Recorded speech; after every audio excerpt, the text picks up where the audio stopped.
One challenging element of the model is how to define the cable between the clamp and the boom.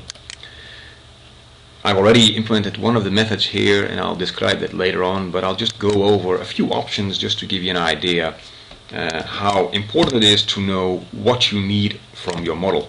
How much detail do you need from the cable? Should we model a simple cable, or must we define a very complex cable? One way you could model a cable in atoms is by defining discrete elements.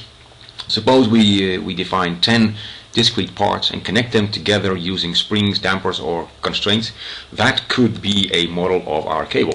In that case, we also have the lateral behavior of the cable included in the model, so the main thing we should wonder is, do we need that for our behavior? Answer would typically be in this model, nope, that's too much detail. So another approach would be, well, why don't we just define a spring, which is like a rubber band between the boom and the clamp. That's a very feasible method, well, most people will use this approach just to get this connection realized. You can even use a more complex force element if you would like the cable to stretch or maybe even break. So using Adam's basic force elements can make, well, from simple to rather complex model components. In this model, just for the example's sake, I have done it in a third different way.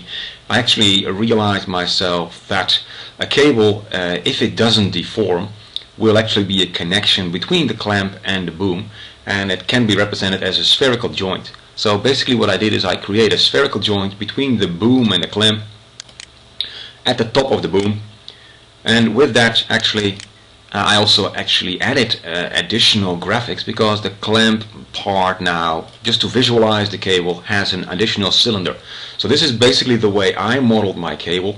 The cable can only rotate here about 3 degrees of freedom, it can't rotate there, and it will have something like a fixation undeformable between the clamp and the boom.